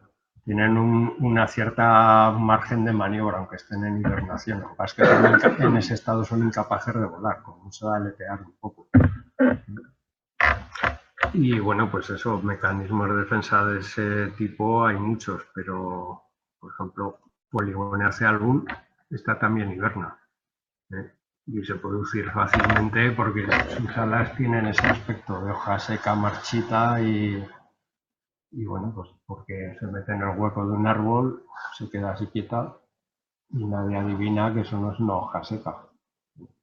incluso la C blanca que tiene C album, que de ahí viene el nombre científico, eso lo que hace es parecer como una especie de agujero en la hoja o como un roto, pues acentúa el efecto. A nosotros no lo parece, pero a un pájaro seguramente todo este tipo de manchas que imitan agujeros, que no se imitan, pues bueno, ayuda a que el bicho pase desapercibido. Incluso la forma de posarse, las antenas las aplica contra el cuerpo de forma que no destaquen, en fin.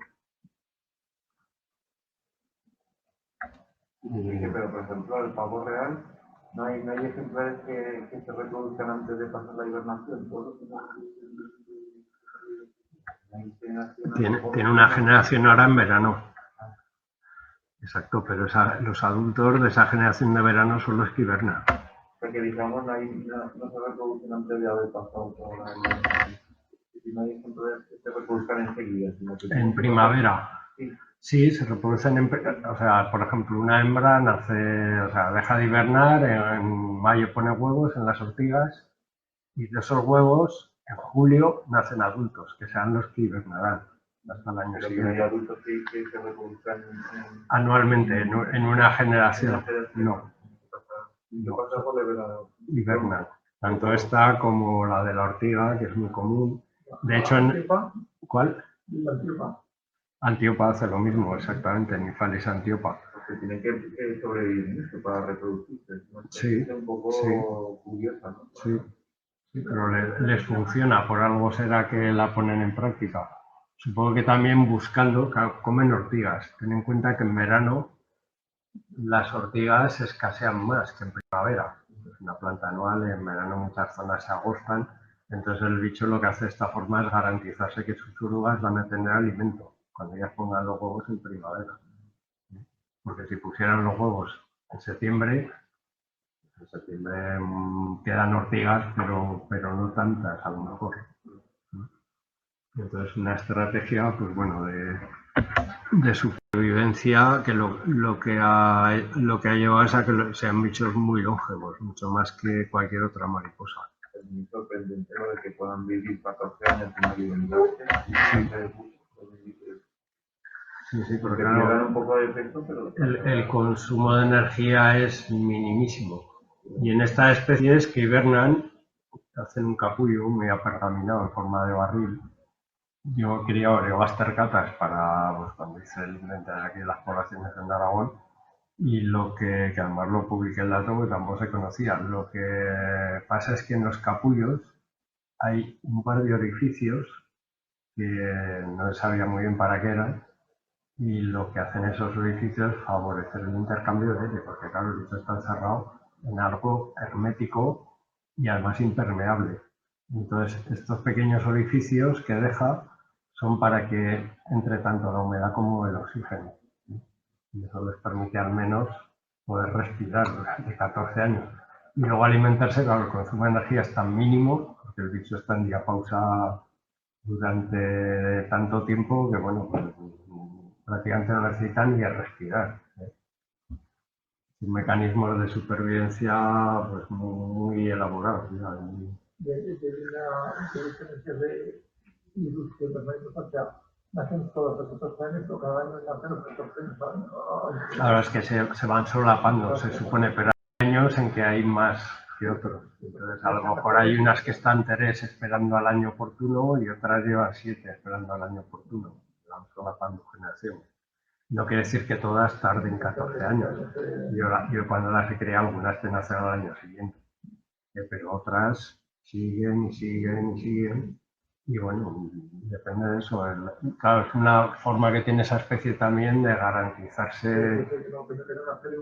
Exacto, cierta. Imaginaos que nacen todas a la vez, que hay una explosión demográfica, pero cuando están todas, viene una tormenta aquí de frío y tal y mata a todas. Pues, en cambio, si sigue habiendo siempre un reservorio de crisálidas sin emerger, por muchas que mueran ahora por una tormenta, por un frío, por lo que sea, siempre habrá otras dispuestas a renovar.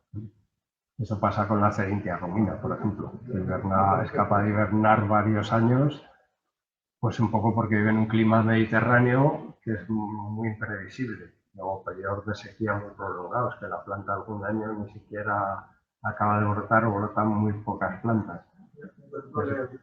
Exacto, el hecho de que haya siempre crisálidas como de reservorio, que tardan 2 y 3 años en dar adultos, garantiza que aunque un año muera toda la población de adultos, siempre va a haber algo que recupere la población. Sí, también hay otra que es de los 14 años o 18 años, sí, en Estados Unidos hay una que es común. Quería buscar una, a ver si lo veo. ¿Y qué nos recomendarías a los que no somos de mariposas para poder fotografiarlas? Hora, época... Paciencia, y hoy en día es mucho más fácil la fotografía. Yo cuando conocí a Pedro hace ya muchos años, esto no lo quiero ni pensar. Pues bueno, Pedro siempre ha sido muy buen fotógrafo, de hecho es un aficionado a la fotografía. Yo recuerdo a Pedro con unos equipos, los flashes anulares, los anillos de extensión, los trípodes, o sea, exacto, hacer una fotografía entonces y diapositivas, que luego había que revelar, y igual la quinta parte valían y las otras a la basura. Hoy en día, pues es mucho más fácil, tenemos cámaras buenísimas, no hace falta saber ni de fotografía, solo hay que saber enfocar y un poco encuadrar y ya está. Lo que es la parte técnica, digamos que se ha simplificado mucho. Ahora bien, lo que hay que seguir teniendo es la paciencia necesaria, ¿eh? Porque lo más típico del mundo, a mí me sigue pasando, es que la cámara, cuando ya tienes todo y vas a disparar, adiós, eso pasa así de veces. Trucos. Primero, intentar buscar los bichos a primeras horas de la mañana. ¿Por qué? Porque todavía no están calientes, todavía no vuelan, y si sabemos en qué zonas reposan y las podemos localizar, pues el bicho va a estar ahí y vamos a poder fotografiar a placer. Eso es lo difícil porque no ves ninguno por la mañana. Por eso hay que conocer un poco la biología de cada bicho y saber o qué zonas prefieren para descansar, o, por ejemplo, en un prado. Vamos a coger un prado del Pirineo. Pues en un prado nos vamos a encontrar muchas mariposas que van a dormir en los márgenes del prado, donde la vegetación esté alta, donde los árboles hagan de pantalla contra el viento, donde haya cierta protección contra el frío, donde la humedad no se concentre tanto, pues igual en la zona alta del prado, no en la baja, que va a haber más humedad. Entonces, sabiendo estos truquillos, pues sabemos en qué sitios puede haber mariposas reposando. Y otra posibilidad, criarlas. Y muchas veces las crío, pues bichos que son complicados de fotografiar porque vuelan que se las pelan, o porque te vas a acercar y ya se ha ido, o porque vuelan de noche y de noche es muy difícil, pues bueno, las crías o las atraes con trampas de luz y luego por la mañana las fotografías tranquilamente. ¿Hay alguna flor que acerque más? Sí, flores atrayentes, hay flores que atraen mucho más a las mariposas que otras. Pero vamos, las compositáceas sobre todo lo que mejor funciona. Compositáceas me refiero a cardos y taucias y pues este tipo de flores que digamos que tienen abundancia de néctar, les atrae mucho. Las aromáticas, la lavanda, el tomillo, el orégano, la viadas en general. Pues bueno, ese tipo de flores son las que más... Pero claro, luego hay especies que necesitan libar ciertas plantas determinadas, no les vale un cardo. Tienen que, por ejemplo, especies grandes como la polo, les gustan mucho los cardos. Y sabemos que si vamos a una zona de montaña y tenemos cardos, pues bueno, ese va a ser el sitio para estar pendientes porque van a ir a libar o vamos a encontrar alguna reposando. O bueno, conociendo un poco la biología de cada especie, pues podemos facilitar un poco el poderlas fotografiar. ¿Qué es importante también? Pues durante el día lógicamente, cuando nos acerquemos, no proyectar la sombra. Eso es básico. En el momento que tu sombra está sobre el bicho sale volando, porque dice que hay alguien, me voy. Pues bueno, a veces hay que dar un rodeo, movimiento siempre a cámara lenta. Cualquier movimiento brusco hará que se asuste. Entonces hay que moverse siempre muy despacio, agacharse muy despacio, no hacer ningún movimiento brusco que pueda alterar al bicho. Y luego determinadas condiciones ambientales, pues son, por ejemplo, un día de verano nublado, pero que hace mucho calor. La mayoría de las mariposas son heliófilas, necesitan el sol directo para tener actividad. Algunas especies se nublan y se quedan quietas. En un día nublado y muy cálido encontraremos mariposas que se han quedado quietas porque está nublado, pero encontraremos otras que siguen siendo activas porque la temperatura es alta y les permite volar. En esos días no tenemos sombras duras. Las sombras son puñeteras para las fotografías, por ejemplo. Esos días que no hay sombras siempre son, si está nublado, no proyectamos sombras sobre el bicho. Es otra cosa que nos facilita. Y si hace mucho calor y las fuentes de néctar son abundantes, hay bichos que se amorran a la flor y se pueden estar ahí un cuarto de hora libando, con lo cual puedes disparar a placer. O incluso hay especies muy asustadizas que en determinadas condiciones podemos fotografiarlas durante mucho rato y tranquilamente. Eso un poco la experiencia pues te va marcando. Pero fotografiar mariposas, pues como os digo, hoy en día es mucho más fácil que antes. Como yo, de hecho, que no tengo ni idea de fotos, hago montones de fotos y bueno, pues salen, pues el bicho se ve bien, están enfocadas. Es decir, es que hoy en día la tecnología prácticamente te la hace todo. Me acuerdo Pedro con las tablas de iluminación para los ASA y los no sé qué, que era una locura. Solo para hacer una foto, vamos, tenías que estudiar ingeniería casi, aparte de conocer muy bien la cámara y saber manejarla. Pues hoy en día tiras 15 fotos y una te ha salido bien seguro. Conviene utilizar trípode, eso sí. El trípode ayuda bastante. No hace falta, yo empleo un trípode pequeñito, pero que es cómodo, pues lo llevas ya montado con la cámara. Entonces pues sacas las patas, la apoyas y ya sabes que no te va a salir desenfocada porque te vibra un poco el pulso, por lo que sea. Nada práctico porque... Lo del trípode. Mientras el trípode... No, yo llevo un trípode pequeño, un trípode esos así de pequeñito. Así de pequeño, y el trípode me lo acoplo a cualquier parte de mi cuerpo, en la pierna, en la piedra de al lado. Y quitas ya. Y ahora están las handicam estas que os acabo de hablar, que si tienes un cacharro de estos, pues ya te da igual. Ya no necesitas trípode ni necesitas nada. Los que utilizan algún producto que pulverizan haciendo alguna flores. Néctar o algo así.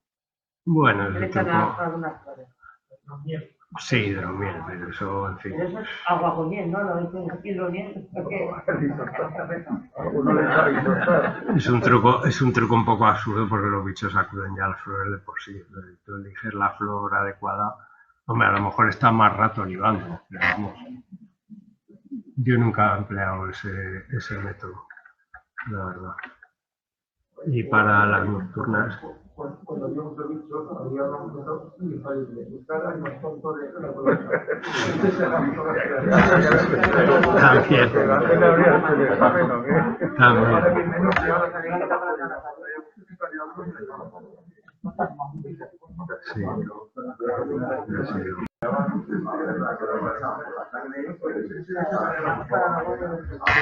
Por ejemplo, guías, pues hombre, la mejor guía es la que hay ahora de las mariposas diurnas de España y Europa, que es como la antigua guía de Omega, pero actualizada. La editorial es Lynx, me parece que es la editorial. Esa es la mejor guía, ilustrada por Ilustrada por el mejor ilustrador de mariposas que hay en Europa, que es Thomas Levington, que es un ilustrador inglés que ha hecho toda la guía de Omega y demás, porque siempre es mejor una guía con buenos dibujos que con fotos. Y eso sí que lo recomiendo siempre, porque un dibujo bueno, que es de una foto, a lo mejor fotografían un individuo que no es lo suficientemente representativo de esa especie, o que es de una subespecie que no está en España porque la fotografía en Yugoslavia. Entonces tú la ves y dices, joder, sí es, pero no es. Pero en cambio, un buen dibujo, el dibujante ya va a saber que él tiene que representar la subespecie tal o la forma más típica, no formas extremas o aberraciones. Entonces, un buen dibujo siempre es mucho más claro para identificar que una fotografía. Esta mariposa que estáis viendo ahora, esta polilla, se llama Cymbalofora pudica. Es muy común aquí en el Valle del Ebro, bueno, en todo Aragón, prácticamente menos en el Pirineo, que es más escasa en zonas altas. Pero en todo Aragón es muy común. Las orugas están debajo de las piedras en invierno, unas orugas de color pardo con muchos pelos. Este pequeño insectito, ahí donde lo veis, inventó hace, pues ya serán unos cuantos cientos de miles de años, lo que son las defensas antisubmarinos, digamos, ¿no? O antirradar, mejor dicho. Esta especie se llama Cymbalofora pudica, Cymbalofora, porque tienen en sus tímpanos, que los tiene situados debajo de las alas y los tiene muy desarrollados, tiene unos órganos que son capaces de emitir un sonido, ¿sí? Cuando vuela, los situados debajo de las alas y por vibración. Estos órganos, que los tienen mucho más grandes que otras mariposas que tienen los tímpanos debajo de las alas, aunque muchas especies no tienen tímpanos, esta especie produce un sonido que lo que hace es interceptar el eco de colocación de los murciélagos y distorsionarlo, de tal manera que cuando el eco llega a rebotar al murciélago, el murciélago falla, falla por centímetros o por... Y de hecho, en las trompas de luz, cuando viene esta especie, la escuchas venir porque hace un chasquido también. Es una cosa así, pues mira, está aquí la Cymbalofora. Y es para escapar de la predación de los murciélagos. Incluso se dejan caer. Han desarrollado tal mecanismo que cuando ya notan que viene el murciélago, por el movimiento del viento, lo que sea, lo que hacen es plegar las alas y se dejan caer al suelo. Entre eso y el sonido que producen, el murciélago no tiene nada que hacer. Pues ese tipo de mecanismos tan sofisticados, porque al fin y al cabo es un sistema antirradar, no es otra cosa.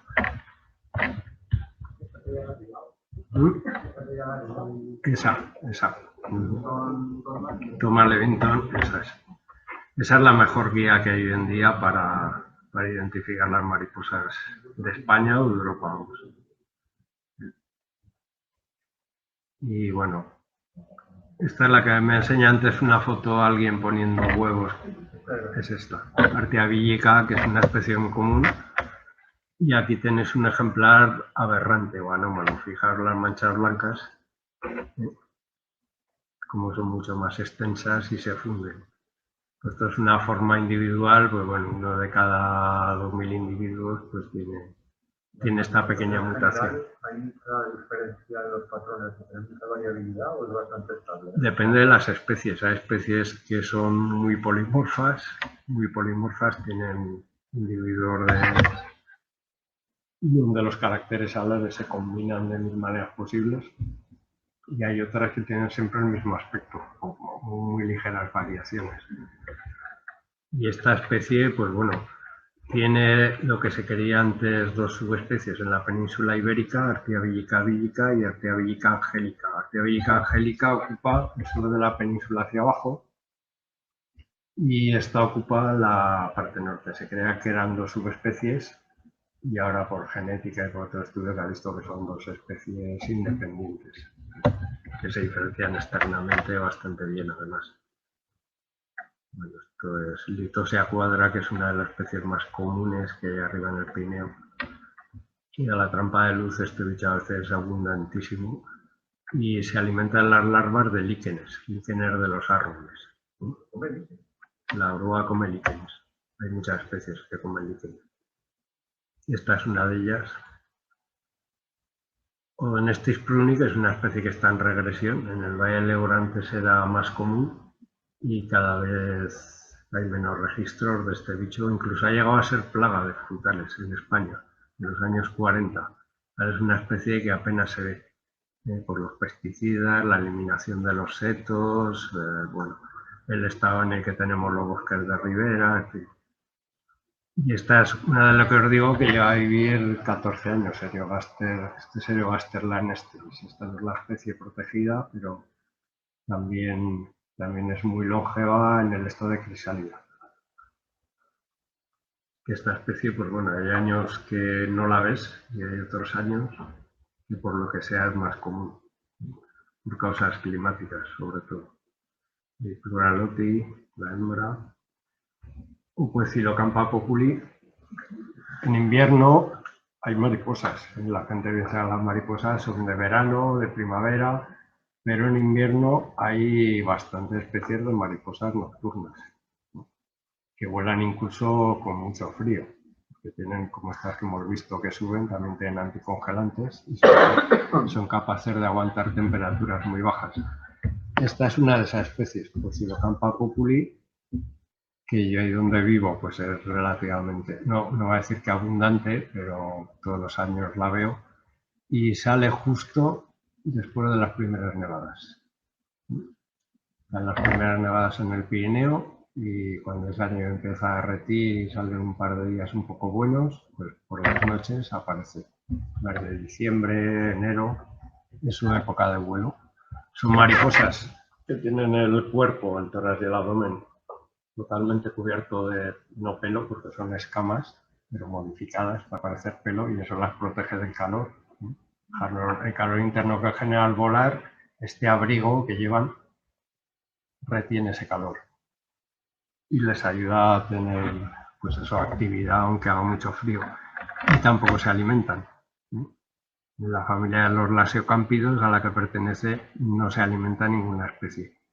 Carecen todas de espiritrompa. Viven de reservas de grasa, lógicamente a esta especie en invierno no iba a encontrar flores que ligar y bueno, pues no se alimenta absolutamente de nada. Se mueren cuando se les acaba la energía. ¿Por qué vuelan en invierno? Porque esta especie ha dicho, pues ahora voy a volar en invierno. Bueno, eso es un mecanismo de adaptación probablemente para huir de los predadores, ¿no? Los predadores, los más importantes que tienen las mariposas nocturnas son los murciélagos. En invierno los murciélagos están inactivos, están todos hibernando. Entonces hay especies que han dicho, ahí tenemos una oportunidad para poder vivir sin que se nos coman. Y muchas han optado por, no es que hayan optado, probablemente vengan de periodos mucho más fríos o de periodos glaciares donde se adaptaron a un clima mucho más frío. Eso les proporcionaba la ventaja de que los predadores sean menores y ahora que el clima es otro, pues bueno, siguen manteniendo un periodo de vuelo en el que no tienen enemigos naturales. Yo entiendo que esta especie, volará en invierno, tapará, pondrá los huevos pegarán las especies de la primavera. Exacto, esta se alimenta de roble, pone los huevos en las yemas incipientes de los robles o incluso en las hojas secas más persistentes que aún quedan ahí. Pone ahí la puesta y están sincronizadas con el brote foliar de los árboles. Entonces, pues bueno, las adaptaciones son infinitas, para adaptarse a diferentes hábitats, a diferentes plantas y climas y altitudes y bueno, pues hay de todo, digamos. Al final, hablar de mariposas es como hablar de pájaros. Es decir, que me parece que son todo mariposas, pero que son miles. Sí, claro. Cada uno de una manera. Cada especie tiene sus particularidades. Puede haber especies muy próximas que tienen biologías muy similares y hábitat y comportamientos, pero luego cada especie tiene su propia biología, su propio mecanismo, su hábitat, sus costumbres y ya, pues eso son... Hablamos de aves, hablamos de insectos y Sí. nos parece que todo es, pero no es todo el mundo dentro No, de no, cada claro, uno de claro, ellos. es un universo y en el caso de los insectos, con la de miles y miles de especies que hay, pues imagínate, puedes encontrar pues un poco de todo. Pero muchas de estas que estamos viendo, la esfinge de la ligustre, por ejemplo, es un bicho enorme y las alas posteriores son de color rojo, con franjas negras. Cuando está reposando, pues es prácticamente invisible, pero si algún pájaro la descubre, lo que hace es enseñar sus alas posteriores y empezar a hacer un movimiento de alas con las antenas proyectadas hacia adelante, que un bicho así se empieza a mover de forma rara y con unos cuernos en la cabeza y el pájaro dice, vale, pues esto ahí se va a quedar, yo no lo toco. Entonces tienen que confiar en ese tipo de defensas pasivas, digamos, o activas en muchos casos. Porque la coloración a veces les funciona, a veces no. Por ejemplo, las esfinges colibrí, que son estas, esfinges abejorro. Los esfingidos, casi todas las especies son nocturnas. Pero hay dos especies, está en Maris fuciformes y en Maris tityrus, que es parecida, que vuelan de día. ¿Por qué vuelan de día? Porque imitan a los abejorros. No solo en la forma, sino en la forma de volar, en el ruido que hacen al volar y en que comparten hábitat con los abejorros. Para que los pájaros digan, un abejorro, no lo toco. Pero es una mariposa. Estas mariposas, cuando nacen, tienen las alas cubiertas de escamas. Las partes que ahora veis transparentes, esas partes están cubiertas de unas escamas de color gris que en el primer aleteo que hace el insecto se sueltan y ya dejan al descubierto la cutícula alar, que es lo que vemos transparente, como el ala de una mosca, digamos, la superficie, el epitelio alar, donde se insertan las escamas que dan color a las alas de las mariposas. Pues bueno, en esta especie tiene esas escamas especiales que están diseñadas para con el primer vuelo desprenderse y darle el aspecto ese de abejorro transparente que tiene. No. Imita un abejorro pues para que la confundan con un abejorro, pero no tiene ningún tipo de defensa. Sí, eso es una dulcamara, sí. No, pero ahí estaba posada de casualidad, no es que esté relacionada con la planta. Bueno, la esfinge del tilo, que tampoco se alimenta, o la esfinge del chopo, que hemos visto antes, que tampoco se alimenta. Estas son mariposas grandes, o la esfinge del roble, que tampoco se alimenta como adulto. Ni la Saturnia pavonia.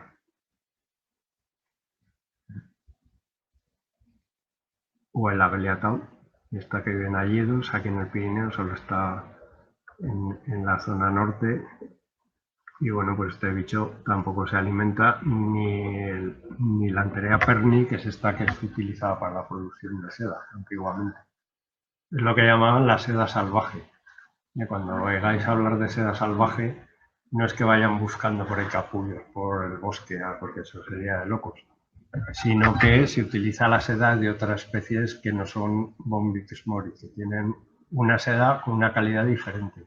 Esta seda se llamaba rinda. Luego había otra especie que Samia cintia, de la que sacaba otra seda que se llamaba tusor. Cada seda de estas tenía unos usos un poco diferentes. La seda de este bicho, Anterea perni, es muy resistente y se utiliza en tiempos para hacer paracaídas. Hasta que sacaron los tejidos sintéticos más resistentes y tal, pues bueno, los paracaídas se hacían de seda y se hacían de seda de esta especie, de esta y de alguna otra. Que son sedas a lo mejor no tan finas de calidad como la seda del Bombyx mori, pero sí que tienen una resistencia y una elasticidad que las hace con unos tejidos. Y esta, como os digo, llegó a haber granjas en España, sobre todo en la costa, bueno, en la costa cantábrica y en la costa mediterránea, que no funcionaron muy bien por lo que sea, pero en Mallorca se mantuvo más tiempo y en Mallorca la especie se ha silvestrado y sigue estando allí. Se creía que se había extinguido, pero hace como 3 o 4 años unos entomólogos de allí se dedicaron a buscarla y encontraron que las poblaciones están ahí perfectamente asentadas y bueno, pues una especie que se ha aclimatado en nuestras latitudes, pero que se trajo para producir seda. Esta no se alimenta. Sí. A ver los capullos. Para la producción de seda, se mata a la crisálida. Estaba pensando ahora en las arañas Cuando sacan la seda, lo que hacen es coger el capullo, sumergirlo en agua hirviendo para matar a la crisálida, para que la crisálida no perfore el capullo para salir. Entonces rompería las hebras y ya no serviría para nada. Entonces tienen que matar a las crisálidas, hervir los capullos. Al hervirlos, digamos que la sustancia que aglutina la seda, que es una proteína, esa sustancia con el calor se disuelve y hace que se pueda deshilar el capullo también. Pero luego, claro, si has matado a la crisálida, la seda que va a tienen que tener una solo para friar. Hombre, claro, exacto. Pues si querían 500.000 de Bombis mori, pues guardan 100 parejas para seguir teniendo huevos fértiles y el resto Anterea perni es como la Saturnia, es un bicho así de grande. De bicho grande. Y hace capullos muy grandes. Mira, podría haber traído, pero no tenía sitio para todo. ¿Se conoce el ancestro salvaje? Del Bombis mori, sí. Sí, sigue estando, sigue existiendo. Lo que pasa es que se domesticó y perdió la capacidad de volar. Pero Bombis mori en la naturaleza, en las zonas donde vive en Oriente, es una especie como otra cualquiera que vuela. Y lo que pasa es que al domesticarlas, por selección natural, se empezaron a buscar individuos pues que aletean pero no vuelan, para que no se escapen y no causen problemas.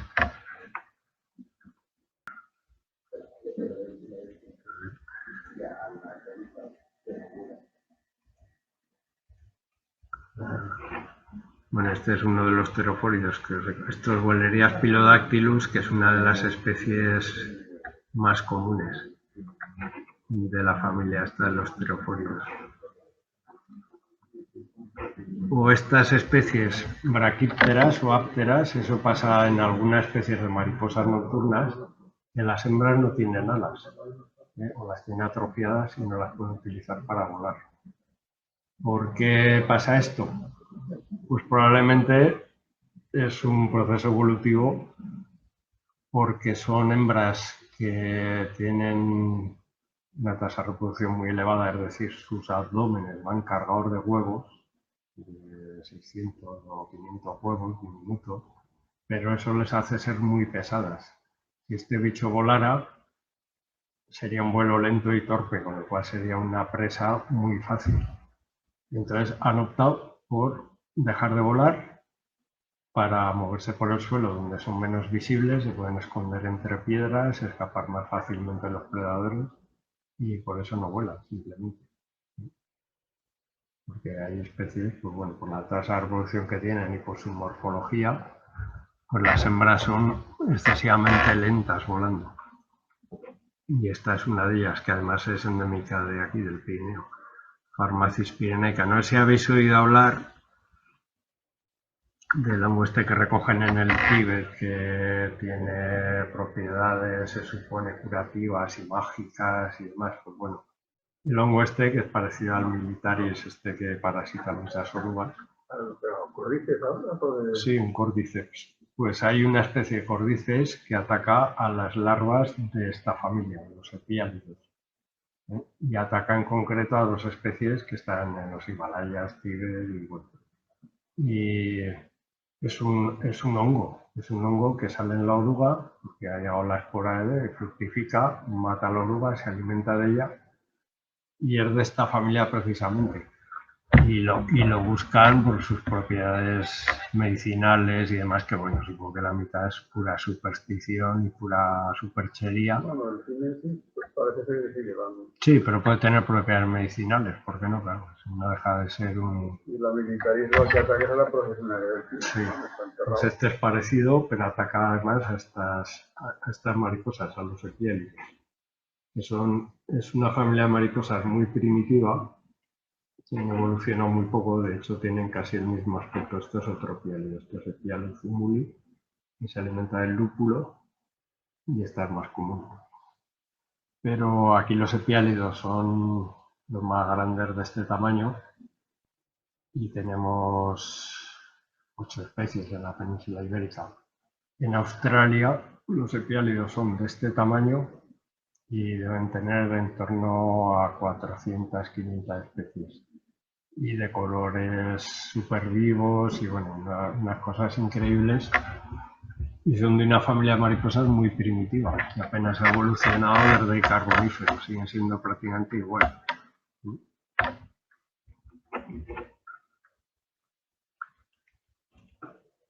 O los sésidos que hemos visto antes, que imitan a las avispas, pues bueno, su mecanismo de defensa es evidente cuál es, ¿no? Parecer avispas, o parecer diferentes especies de avispas.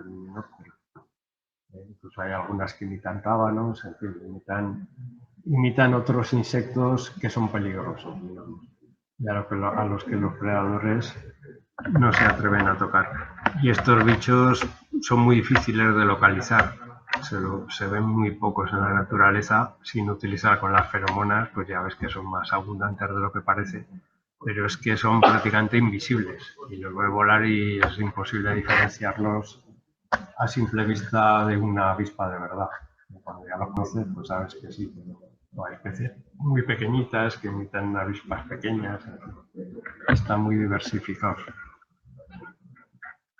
Y las larvas se alimentan también, no son larvas fitófagas, sino que son xilófagas, comen madera. La mayoría de las larvas de los sésidos viven en tallos leñosos de plantas o de árboles o en raíces, pero no comen hojas como hacen otras orugas. ¿Tú conoces el robledal este que hay en Cayo del Obispo? Sí. Los robles tan Sí. viejos que hay están todos plagados de agujeros. Pero eso es de Cerambis cerdo. Cerambis. Es un coleóptero. No, es que precisamente de un agujero de esos sale un ericio, un hongo también. No. No sé qué relación tendrá una cosa con la otra. No, bueno, pues que ha aprovechado ese nicho, pero por lo general no están relacionados. Vamos, yo he visto muchos taladros de Cerambis y sí que a veces sí que ves que tiene hongos, pero vamos, algo... ¿Al ciervo volador ese o a otro? No, Cerambis cerdo. Cerambis cerdo es un cerambícido, un subvolcánico, que tiene antenas muy largas. Es Cerambis cerdo o Cerambis huelensis, que hay más de una especie. Pero todos esos taladros enormes, un poco ovales, que se ven en los quejigos viejos, son de Cerambis. Aunque luego hay otras mariposas que también se alimentan de madera.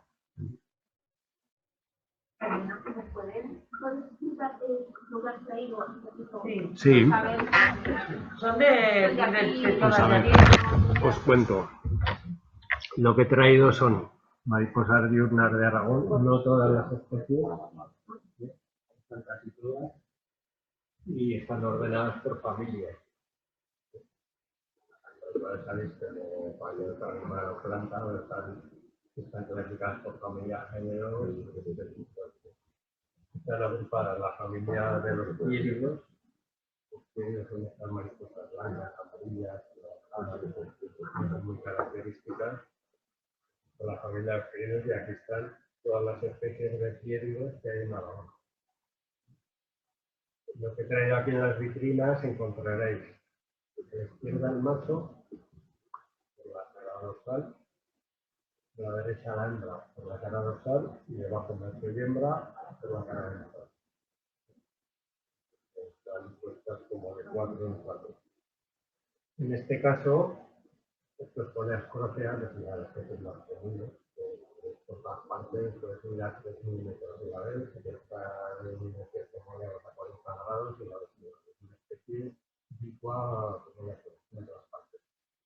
Y esta es la forma albina que tienen las hembras. Digamos que un tanto por ciento de las hembras salen con esta forma de unos albinismo, pero el hierro no desaparece, pero sí que son de color blanco en medio amarillo. Por la activación que tienen las hembras, no se sabe muy bien por qué esta forma, pues, un tanto por ciento de las hembras son de color amarillo. Y bueno, pues algunas de las especies que hemos visto en Florbacae, pues prácticamente los más recientes que se han descrito en la península ibérica de las costas mismas, que la tenemos aquí en el Bajo Aragón, y que es exclusiva porque se encontró también en la bahía de Baza, y se puede encontrarla aquí en Aragón, se encontrará en la bahía de Baza, en Granada, pero son dos especies diferentes. Lleva aislado aquí también muchísimo tiempo, nadie sospechábamos que podría estar aquí. Cuando veía el efecto monero, bajo esto ellos la veía, pero apareció finalmente Oplotis evagore, que también hay una población en Aragón que vive en la alcaparra. Las alcaparras, que bueno, esta especie es una especie africana. Hasta los años 60 no había sacado el censo. Había alguna cita en Almería de individuos que habían visto en una playa, pero las citas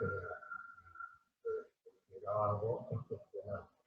Con el cambio climático, ahora viven los alrededores de Granada, en muchas provincias del sur ibérico, y en Aragón la tenemos en el Bajo Ebro, donde hay una zona donde crece la alcaparra. Y bueno, vamos a ver si está ahí esto, que es muy raro porque está en el norte, porque es migradora, con el cambio climático, nos ha visto que este clima le va bien, y dice, vamos a ver qué hay hacia arriba.